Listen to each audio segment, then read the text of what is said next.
नमस्ते विद्यार्थी मित्रांनो, standard 6th subject mathematics chapter number 13 profit and loss या नवीन चॅप्टरला आज आपण सुरुवात करूयात.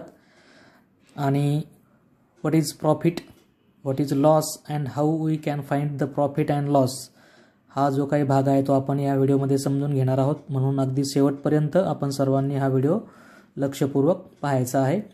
Let us start. सुरुवात करू आपण. या ठिकाणी आपल्या टेक्स्टबुकमध्ये आपल्याला एक फोटो दिलेला आहे आणि त्या फोटोचं त्या ठिकाणी निरीक्षण करून आपल्याला काही क्वेश्चन्स त्याच्यावर विचारलेले आहेत. हा जो फोटो आहे हा आपल्या शाळेमध्ये आपण जो काही आनंद मेळावा आयोजित करतो त्या संदर्भाने आहे.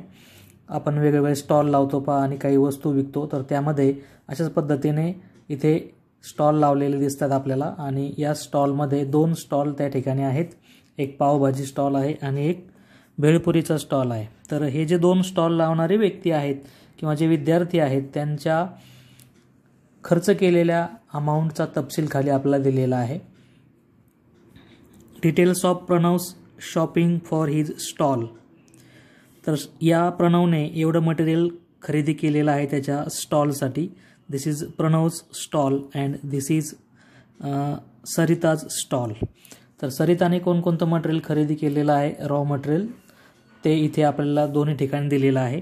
तर यांची आपल्याला ॲडिशन करायची. पहा, how many rupees Pranav spent on the material for his stall. Let us add these amounts. 4 plus 5 plus 5 14. Then carry over 1. 2 plus 1 3 plus 1 4. 4 plus 4 8. 8 plus 2 10 plus 7 17. 174.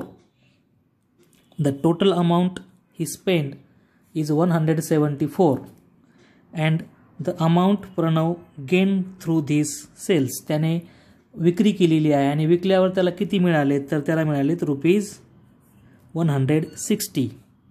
त्याने किती खर्च केले होते स्वतः आधी, तर ते आहेत ₹174. आणि मग या पद्धतीने आपल्याला दिसेल की त्याने जे खर्च केलेली अमाऊंट आहे त्याच्यापेक्षा त्याला मिळालेली अमाऊंट इथे आपल्याला कमी दिसते, लेस दिसते. आणि म्हणून तो त्याचा जो चेहरा आहे या ठिकाणी दाखवलेला की तो नाराज दिसतोय. Because he have a loss. त्याला या ठिकाणी लॉस झालेला आहे. लॉस म्हणजे आपण जेवढे पैसे गुंतवलेले असतात त्यापेक्षा आपल्याला मिळालेले पैसे हे कमी मिळतात. अशा स्थितीमध्ये लॉस होत असतो. सेकंड एक्झाम्पल जे आहे ते सरिताचं आहे. त्याच्यामध्ये आपल्याला तिने जे काही मटेरियल खरेदी केलेलं आहे, स्पेंड केलेलं आहे, अमाऊंट त्याची ॲडिशन करू आपण. 0 0 0 all zeros 0. 6 plus 2 8. 8 plus 5 13 plus 3 16 plus 1 17 and 2 19. Sarita spent ₹190 on the raw material and after selling she get ₹230. तिने स्पेंड केलेली अमाऊंट पेक्षा तिला मिळालेली अमाऊंट ही जास्त आहे आणि म्हणून तिला प्रॉफिट झालेला आहे. म्हणजे सरिताला प्रॉफिट झालेला आहे आणि प्रणवला लॉस झालेला आहे. हे आपल्याला त्यांच्या किमतीवरनं लक्षात येईल. मग याला आपण जे काही आपण शॉपकीपर जे असतात ते स्वतः आधी माल खरेदी करताना जी अमाऊंट गुंतवतात त्याला कॉस्ट प्राईज म्हणायचं आहे. पहा, ही जी प्राईज आहे ही कॉस्ट प्राईज आणि माल विकल्यानंतर जी प्राईज मिळते त्याला त्या ठिकाणी सेलिंग प्राईस असं म्हणायचं आहे. Selling price. कॉस्ट प्राईस आणि सेलिंग प्राईस यामध्ये सेलिंग प्राईस ही जर बिग असेल तर प्रॉफिट होतो आणि सेलिंग प्राईस ही जर स्मॉल असेल तर लॉस होतो. या एक्झाम्पलमध्ये सेलिंग प्राईस ही स्मॉल दिसते म्हणून इथे लॉस झालेला आहे आणि या एक्झाम्पलमध्ये सेलिंग प्राईस ही बिग दिसते म्हणून त्या ठिकाणी प्रॉफिट झालेला आहे. तर सर्व जे शॉपकीपर्स असतात ते याच पद्धतीने मोठ्या दुकानदाराकडनं आधी माल विकत आणतात आणि आपल्या दुकानामध्ये विकायला ठेवतात आणि विकल्यानंतर त्यांना त्या ठिकाणी ते जास्त पैसे आपल्याकडनं घेतात थोडेसे, की जेणेकरून त्यांना प्रॉफिट झाला पाहिजे. प्रॉफिट झाला नाही तर त्या ठिकाणी शॉपकीपर जे आहेत त्यांचं जे शॉप असेल ते बंद पडू शकतं आणि म्हणून प्रॉफिट मिळवण्यासाठी शॉपकीपर आपल्याला वेगवेगळ्या वस्तू ज्या आहेत ते विकत असतात ते आपण लक्षात ठेवायचं. तर या पद्धतीने इथे सरिताला प्रॉफिट झालेला आहे म्हणून ती हॅपी आहे. आनंदी दिसते आणि हा जो प्रणव आहे त्याचा लॉस झालेला आहे म्हणून तो आपल्या चेहऱ्यावरनं दुःखी दिसतो. तर अशा पद्धतीचं हे एक आपण समजून घेणार आहोत. यावरनं आपल्याला काही नोट्स आहेत या प्रकारच्या, त्या नोट्स आपण आपल्या नोटबुकमध्ये या नोट्स ज्या आहेत त्या व्यवस्थित पद्धतीने आपण लिहून घेणं गरजेचं आहे. What is profit? If the selling price is more than the amount paid for it then there is a gain. Gain म्हणजे फायदा, and it is called as profit. जर आपलं सेलिंग प्राइस हे जास्त असेल, आपण त्या वस्तूला खरेदी करण्यासाठी स्वतः जे पैसे गुंतवलेले आहेत त्यापेक्षा जर जास्त असेल तर तिथे प्रॉफिट होत असतो. When selling price is more than the cost price then there is a profit. Profit जर फाइंड आउट करायचा असेल तर त्यासाठी फॉर्म्युला आपल्याला इथे दिलेला आहे पहा. Profit is equal to selling price minus cost price. Selling प्राइसमधनं कॉस्ट प्राइस मायनस केली की आपल्याला प्रॉफिटची अमाऊंट मिळणार आहे. त्यामुळे हा फॉर्म्युला आपण या ठिकाणी नीट लक्षात घ्यायचा आहे आणि तो पाठ करायचा आहे. Loss. If an article, article म्हणजे वस्तू, if an article is sold for less than the amount paid for it. एखादी वस्तू आपण 10 रुपयाला विकत आणली आणि 8 रुपयांना जर विकली तर इथे आपल्याला त्या ठिकाणी लॉस होणार आहे, कारण त्याची जी आर्टिकलची जी वस्तूची किंमत असेल त्यापेक्षा आपण कमी किमतीला ती वस्तू सोल्ड करतो म्हणजे विकतो. Then there is a damage. Damage म्हणजे तोटा झालेला आहे आणि it is called as loss. तर इथे प्रॉफिट याचा अर्थ फायदा आणि लॉस याचा अर्थ तोटा असं आपण घेणार आहोत.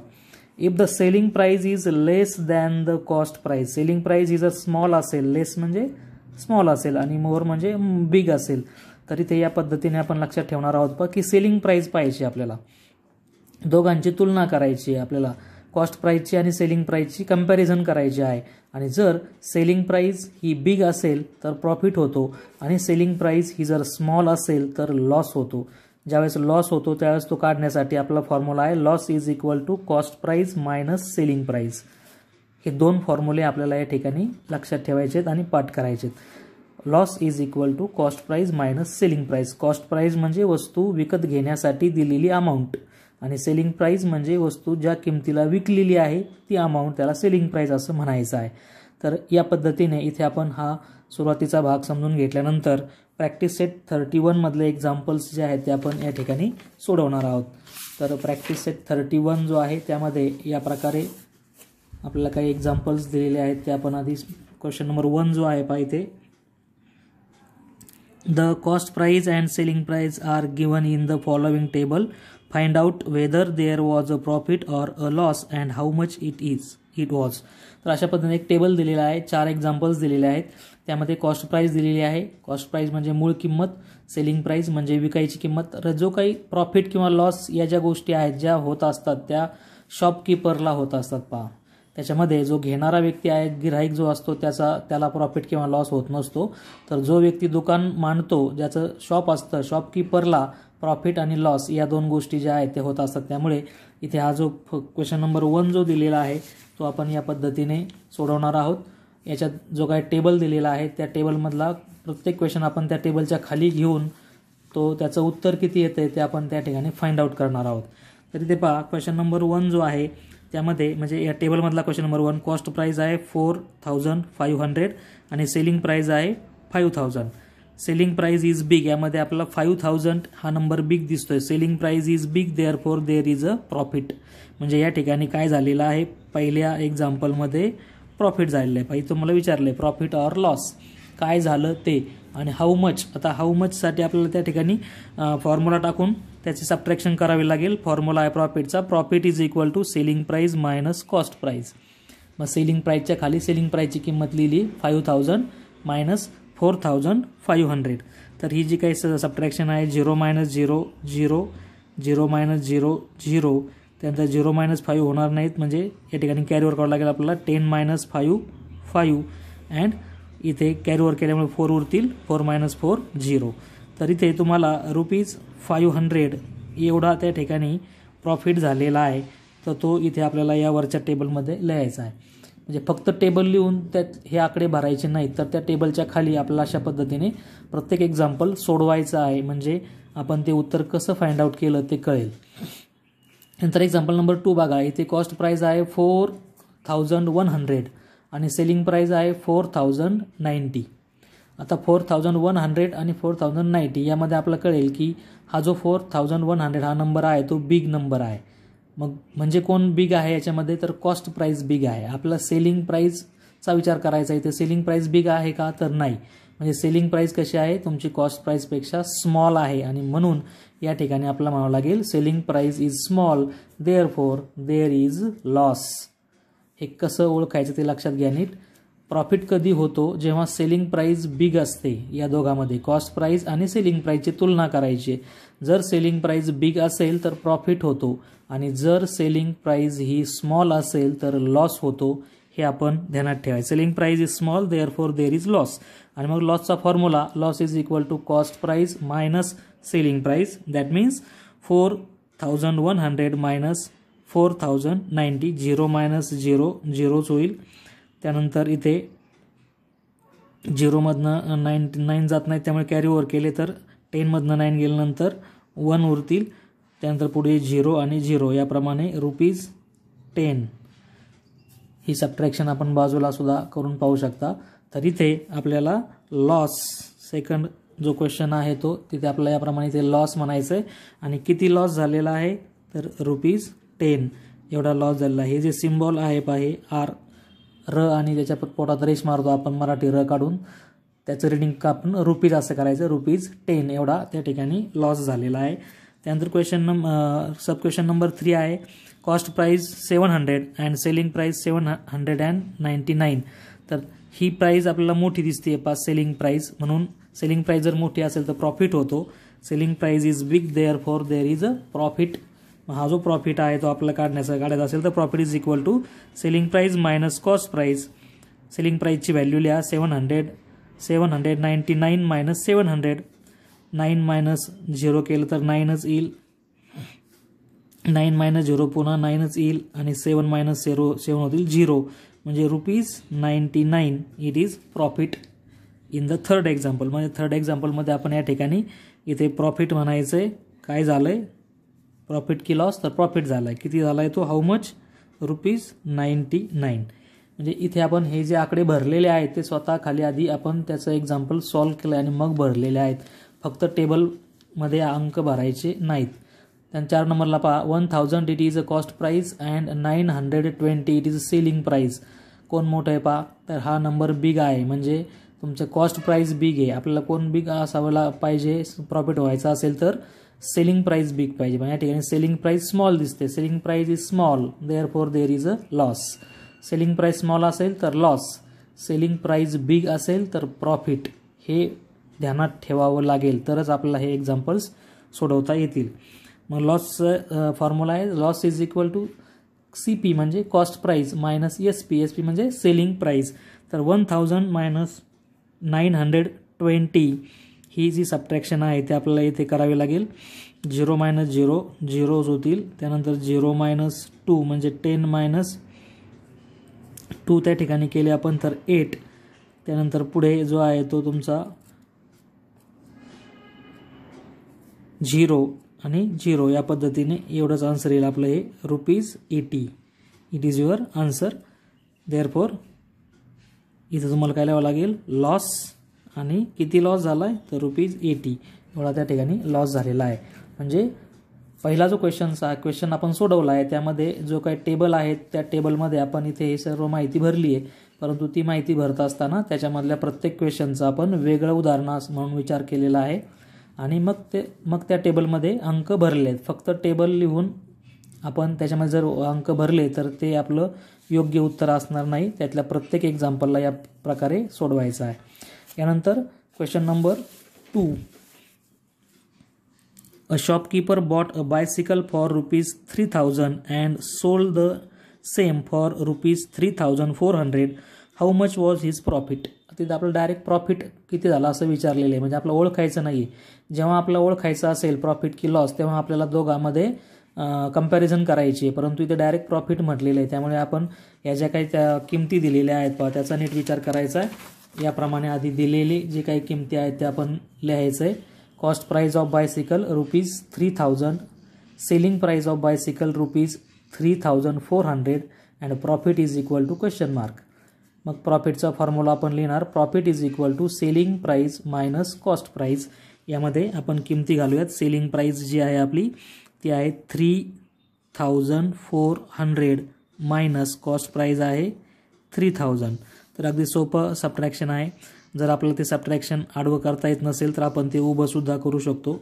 इथे पहा मी उभ्या पद्धतीने सबट्रॅक्शन करू आपण. 3400 मायनस 3000, 0 मायनस 0, 0 मायनस 0, 4 मायनस 0 4 आणि 3 मायनस 3 0. म्हणजे इथं आपलं आन्सर आलं आहे ₹400. म्हणजे त्या शॉपकीपरला जो प्रॉफिट झालेला आहे तो आहे ₹400. तर या पद्धतीने आपल्याला क्वेश्चन नंबर 2चा आन्सर जे आहे ते मिळणार आहे. फक्त आपल्याला इथे व्यवस्थित पद्धतीने ओळखता आलं पाहिजे कोणती कॉस्ट प्राइस आहे आणि कोणती सेलिंग प्राइस आहे. तेही सोपं आहे अगदी की ज्या किमतीला वस्तू विकत घेतलेली असते त्याला कॉस्ट प्राइस म्हणायचं आहे आणि ज्या किमतीला वस्तू विकलेली असते त्याला सेल केलेली असते त्याला आपण सेलिंग प्राइस म्हणायचं. Question number 3.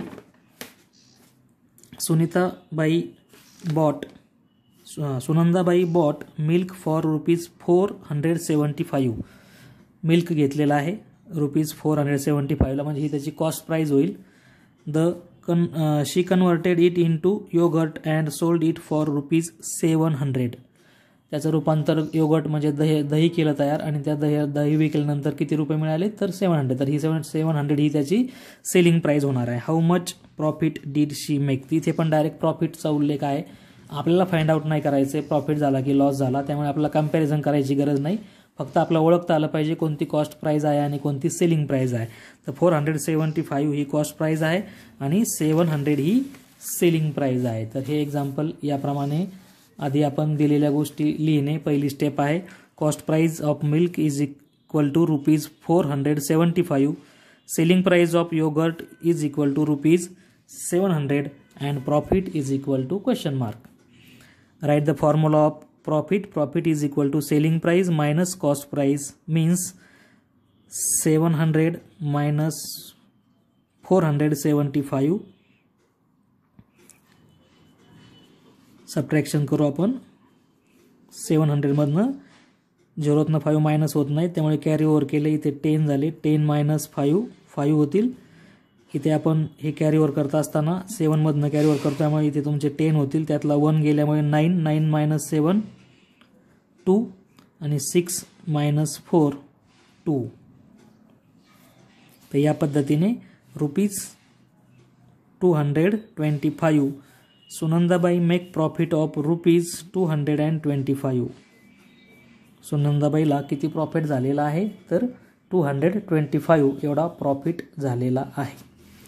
Then question number 4.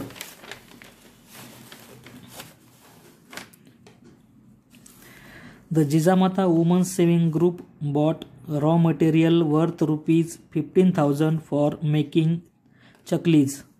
They sold the chaklis for ₹22,050. How much profit did the WSG means Women's Saving Group make? तर त्या वुमन सेव्हिंग ग्रुपने किती प्रॉफिट कमावलेला आहे ते इथे आपल्याला विचारलेलं आहे. इथे सुद्धा आपल्याला डायरेक्ट प्रॉफिटचा उल्लेख केलेला असल्यामुळे इथे आपण ज्या गिव्हन थिंग्स आहेत त्या आधी लिहूयात. पहा cost price of raw material is equal to ₹15,000 and the selling price of chaklis is equal to ₹22,050.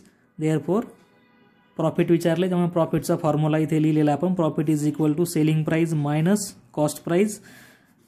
किमती लिहा. सेलिंग प्राइसची किंमत 22,050 मायनस कॉस्ट प्राइसची किंमत 15,000.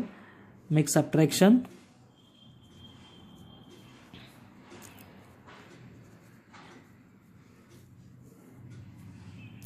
$22,050 मधनं 15,000 मायनस करूया. 0 मायनस 0 0, 5 मायनस 0 5, 0 मायनस 0 0, 2 मायनस 5 होत नाहीत. कॅरी ओव्हर केले. इथे 1 उरतील. इथे झाले 12 minus 5 7, 1 minus 1 0, ₹7,050. This is answer. The Women's Saving Group WSG Women's Saving Group make profit of ₹7,050. 7,050 रुपीजचा profit त्या वुमन्स सेव्हिंग ग्रुपने केलेला आहे. तर या पद्धतीने क्वेश्चन नंबर 4 जो आहे तो आपल्याला सॉल्व्ह करता येईल. Then question number 5, Pramod bought 100 bunches of methi greens for ₹400. प्रमोदने एवढ्या मेथीच्या जुड्या घेतल्या, 100 मेथीच्या जुड्या घेतलेल्या आहेत ₹400ला. This is cost price. Then what happen in a sudden downpour 30 of the bunches on his basket get spoil. त्यापैकी 30 बंचेस म्हणजे 30 जुड्या खराब झाल्या, स्पॉइल झाल्या, खराब झाल्या म्हणजे त्या फेकून द्याव्या लागतील. ही सोल्ड द रेस्ट, उरलेल्या विकल्या. आता किती उरल्या मग घेतल्या किती होत्या 100 बंचेस, त्यातले 30 बंचेस खराब झाले म्हणजे 100 - 30 असं करावं लागेल. म्हणजे त्याचं उत्तर 70 येईल. 70 बंचेस तिथे उरलेले आहेत, रेस्ट त्याने काढलेल्या रेट ऑफ ₹5 इच. आणि मग एक त्याने केवढ्याला विकली तर ₹5 इच याप्रमाणे विकलेली आहे. म्हणजे इथे आपल्याला कॉस्ट प्राइस माहिती आहे परंतु सेलिंग प्राइस माहीत नाही. तर सेलिंग प्राइस काढण्यासाठी आपल्याला इथे ज्या काही विकलेल्या बंचेस आहेत त्याला ₹5ने मल्टिप्लाय करावं लागेल. आपल्याला मिनीची व्हॅल्यू काढावं लागेल मल्टिप्लिकेशनने, म्हणजे तुम्हाला सेलिंग प्राइस मिळेल. आणि मग आपल्याला ठरवायचं की प्रॉफिट झाला की लॉस, प्रॉफिट ऑर लॉस असं विचारलंय. मग हे ठरवायचं आहे तर त्यासाठी आपल्याला कंपॅरिझन करावे लागेल कॉस्ट प्राइस आणि सेलिंग प्राइसची. जर सेलिंग प्राइस बिग असेल तर प्रॉफिट होईल आणि जर सेलिंग प्राइस स्मॉल असेल तर लॉस होईल. तर पहा एक्झाम्पल आपण याप्रमाणे सोडवणार आहोत. Cost price of 100 methi greens is equal to ₹400. Selling price of 1 methi green is equal to ₹5. एक जी काही सेलिंग प्राइस आहे ती फक्त एका बंचची दिलेली आहे. Spoiled bunches is equal to 30, खराब झालेल्या ज्या काही बंचेस आहेत. देअरफॉर सेल्ड बंचेस म्हणजे विकलेल्या 100 - 30 या खराब झालेल्या फेकून दिल्या म्हणजे त्या मायनस होतील 100मधनं. तर 70 बंचेस विकलेल्या आहेत फक्त. Latest find selling price of 70 bunches. मग हे फक्त जेवढ्या विकल्या आहेत त्यांचीच आपल्याला सेलिंग प्राइस काढावी लागेल. पूर्ण 100ची सेलिंग प्राइस काढता येणार नाही कारण त्यातल्या 30 bunches are spoil. So we have to minus these 30 from the total number of bunches. एकूण बंचेसमधनं ते आपल्याला मायनस करावे लागतील. Selling price is equal to 70 × 5, 500, 7 5 35, ₹350. Cost price ₹400 and selling price ₹350. परत पुन्हा एकदा खाली आपण ते लिहिलंय. आता याचे आपलं कंपॅरिझन करा की हे 400 बिग आहेत का 350 बिग आहेत. तर यामध्ये आपल्याला दिसेल की कॉस्ट प्राइस बिग दिसते म्हणजे हे सेलिंग प्राइस आपल्याला स्मॉल दिसते. म्हणून selling price is small, therefore there is a loss. Selling price small असल्यामुळे लॉस झालेला आहे. आपल्याला पहिल्या प्रश्नाचं उत्तर मिळालं की या व्यवहारामध्ये लॉस झालेला आहे. लॉस किती झाला तर त्यासाठी formula loss is equal to cost price minus selling price. That means the cost price is 400 minus 350. हे सोप्या पद्धतीची सबट्रॅक्शन आहे. 0 - 0 0 होईल आणि 10 - 5 5 होतील आणि पुढे सुद्धा 0. म्हणजे याप्रमाणे ₹50 एवढा त्या ठिकाणी लॉस झालेला आहे. Pramod make loss of ₹50. प्रमोदला ₹50 एवढा लॉस या ठिकाणी झालेला आपल्याला दिसून येतोय. तर या पद्धतीने हे एक्झाम्पल्स आपल्याला सॉल्व्ह करता येईल. Then question number 6, Sharad bought 1 quintal of onions, 1 quintal onion कांदा, म्हणजे कांदे घेतलेले आहेत for ₹2000. Later he sold them all at the rate of ₹18 per kilogram. सगळे विकले त्याने काय त्याचे कांदे काही खराब नाही झाले वरच्या उदाहरणाप्रमाणे. तर सगळे विकलेले, जेवढे घेतले तेवढे सगळे विकलेले आहेत. मग घेतले होते 1 क्विंटल. तर आता इथे आपल्याला हे माहिती पाहिजे की 1 quintal means how many kilogram. जर हे माहिती नसेल इथे तर आपल्याला हे एक्झाम्पल सोडवता येणार नाही. 1 quintal means 100 kilogram. 1 quintal means 100 kilogram. हे ज्याला माहिती आहे त्यालाच हे एक्झाम्पल सॉल्व्ह करता येईल. Did he make a profit or incur a loss, how much was it. आता इथं प्रॉफिट ऑर लॉस हे आपल्याला शोधायचं आहे. म्हणून आपल्याला इथे सुरुवातीला जे काही कॉस्ट प्राइस आहे ती दिलेली आहे 2000, पण जी सेलिंग प्राइस आहे ती फक्त पर किलोग्रॅम दिलेली, म्हणजे 1 किलोग्रॅमची सेलिंग प्राइस दिलेली आहे. तर आपल्याला 100 किलोग्रॅम म्हणजे 1 क्विंटलची सेलिंग प्राइस जी आहे ती आधी फाइंड आउट करावी लागेल आणि मग त्यावरनं त्या ठिकाणी आपल्याला पुढचं जे उत्तर आहे ते मिळवता येईल. तर इथे हे एक्झाम्पल आपल्याला सोडवण्यासाठी या पद्धतीने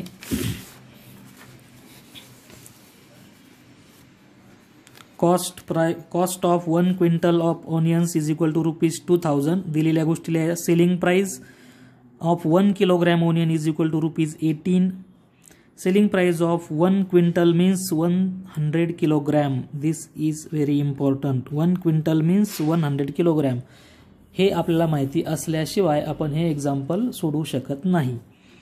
Therefore 100 into 18, that means 18 ones 18 and 20 rupees 1800. Cost price rupees 2000, selling price rupees 1800. Now compare these two things. Which price is big? Cost price is big. 2000 is big number than 1080. So selling price is less. Selling price जर less असेल, small असेल तर loss होतो. Selling price is small, therefore there is a loss. Loss is equal to cost price minus selling price. म्हणजे या ठिकाणी cost price ची value आपल्याला इथे 2000 लिहायची मायनस सेलिंग प्राइसची व्हॅल्यू 1800. याचं जर आपण सबट्रॅक्शन केलं तर 0 - 0 0, देन 0 - 0 0, देन 0 - 8 होत नाहीत, कॅरी ओव्हर केले, 10 - 8 झाले तर 2, म्हणजे हे ₹200 एवढं त्या ठिकाणी लॉस झालेलं आहे. Sharad make a loss of ₹200. In this way we can solve the question number 6. Question number 6 याप्रमाणे आपल्याला सोडवता येणार आहे. Then the last question. Kantabai bought 25 sarees from a wholesale merchant for ₹10,000 and sold them all at ₹460 each. How much profit did Kantabai get in this transaction? Transaction means व्यवहार ज्याला म्हणतो आपण. या व्यवहारामध्ये या कांताबाईला किती प्रॉफिट मिळालेला आहे. तर इथे डायरेक्ट प्रॉफिट विचारलं आहे, त्यामुळे आपलं कंपॅरिझन करायचं नाही आहे. आपल्याला फक्त फाइंड आउट करायचं आहे की कोणती कॉस्ट प्राइस आहे आणि कोणती सेलिंग प्राइस आहे. तर इथे किती रुपयांना खरेदी केल्या कांताबाईंनी, तर ₹10,000. The cost price is 10,000 but there is selling price of only 1 सारी ₹460. It is a selling price of 1 सारी and from this we have to find first the selling price of 25 sarees by multiplication. मल्टिप्लिकेशनने आपल्याला आधी 25 सारीचं जे काही selling price आहे ती मिळवावी लागेल आणि मग प्रॉफिटचा फॉर्म्युला लिहून त्यामध्ये किमती घालून आपल्याला सोडवावं लागेल. Cost price of 25 sarees is ₹10,000. Selling price of 1 saree is equal to ₹460. Therefore let us find selling price of 25 sarees by multiplication. 460 ला 25 ने मल्टिप्लाय करा. 5 0 0, 5 6 30, carry over 3, 5 4 20 plus 3 23. First 0, 2 into 0 0, 2 6 12, carry over 1, 2 4 8 plus 1 9. Add this 0 plus 0 0, 0 plus 0 0, then 3 plus 2 5. And 9 plus 2 11, that means 11,500.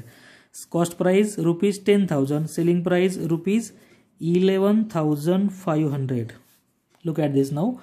The cost price is 10,000 and selling price is ₹11,500. He selling price आपल्याला दिलेली नाही example मध्ये, ती आपल्याला find out करावी लागली आणि त्यासाठी आपल्याला मल्टिप्लिकेशन करावं लागले. म्हणजे हे एक्झाम्पल जरासं वेगळं आहे, ते आपण नीट समजून घ्या. या पद्धतीच्या एक्झाम्पलमध्ये आपल्याला एका वस्तूची फक्त सेलिंग प्राइस दिलेली. याच्यावरचं पण एक्झाम्पल तसं होतं बाकी, ज्यामध्ये फक्त एका बंचची आपल्याला 1 किलोग्रॅम ओनियनची आपल्याला सेलिंग प्राइस दिलेली होती. इथे आपल्याला एका सारीची सेलिंग प्राइस दिलेली आहे, त्यावरनं आपण 25 सारीची सेलिंग प्राइस मिळवली आहे. मग selling price is 11,500 minus cost price 10,000. 0 - 0 0, 0 - 0 0, 5 - 0 5, 1 - 0 1 and 1 - 1 0. The answer is ₹1,500.